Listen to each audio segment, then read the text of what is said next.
These streets once moved at the speed of footsteps, where people walked, talked, and waited without engines, without horns, and without urgency. Cities were built for human pace, not machines. Children played directly in the road, shops spilled onto the sidewalks, and horses passed quietly carrying people, goods, and time itself. No one here knew this rhythm was about to disappear. This was everyday life before cars changed everything.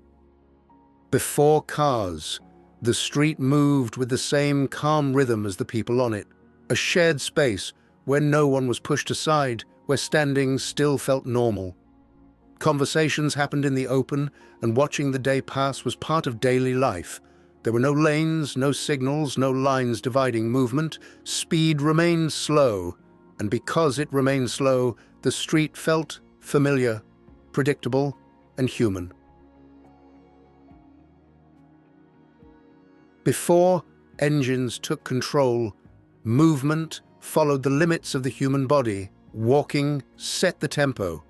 Carts moved only as fast as horses allowed. Trams waited when people crossed, and nothing on the street was forced to react faster than a person could see, think, and step aside. Speed existed, but it remained patient.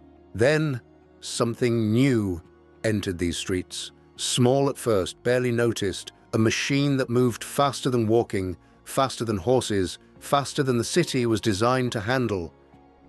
At first it shared the road politely, but it would not stay that way. The rhythm people had lived by for generations had begun to break.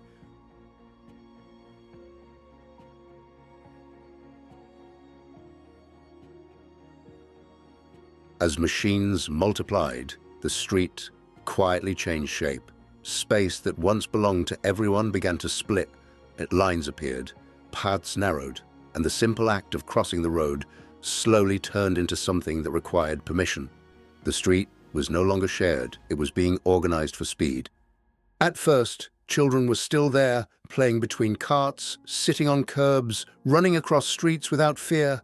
But as speed increased, the city quietly decided something without asking them. Streets were no longer places to play. One by one, children disappeared from the center of daily life, not because they wanted to leave, but because it was no longer safe to stay.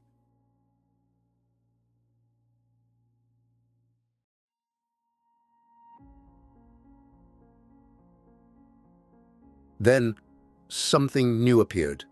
At first it was rare, a strange machine, loud, smelly, unfamiliar. People stopped to watch. Children stared. Horses froze. No one knew yet that this machine would change everything.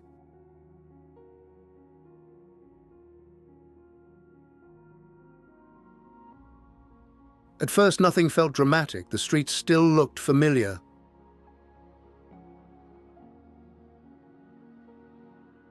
People walked the same routes. Shops opened the same doors. Mornings began quietly.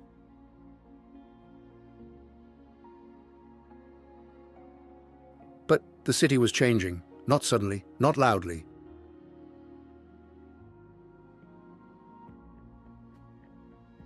More people arrived. Streets felt tighter, sidewalks more crowded.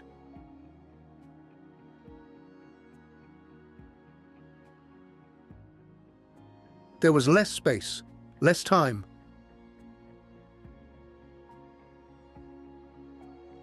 And slowly, the city began to move faster.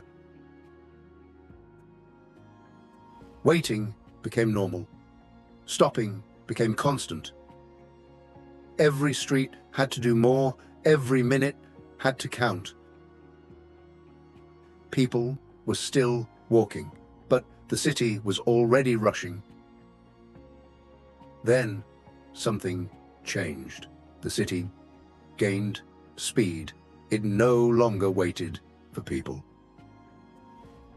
People had to keep up. From that moment on, the city would never slow down again. Roads grew wider, corners sharper, rules appeared, signs followed. The city was redesigned for speed.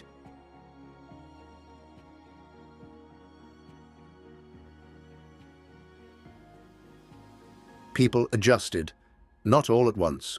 Walking required waiting. Crossing demanded permission. The street no longer belonged to everyone. It had priorities now.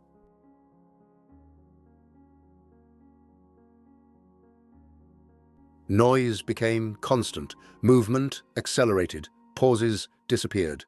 Silence faded. The city learned to live louder.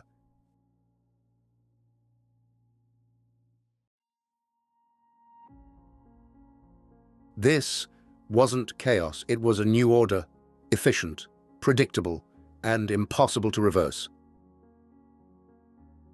Nothing disappeared overnight. There was no single moment, no clear ending, just small changes adding up over time. The pauses grew shorter. Conversations were interrupted. Crossings became rushed.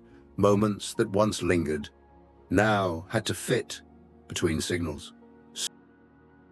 Streets stopped being gathering places, less standing, less waiting, less time with no destination. Nothing dramatic was taken away, but something subtle was lost. The freedom to move slowly, without permission. The city became faster, more efficient, but something human failed to keep up. Before the noise, before the pressure, before the constant movement, cities were built around people, not machines, not speed, not efficiency. Once that balance shifted, everything else followed. City gained speed, but something else was left behind. Something quieter, slower, something human. And the question remains, did we really need it to change?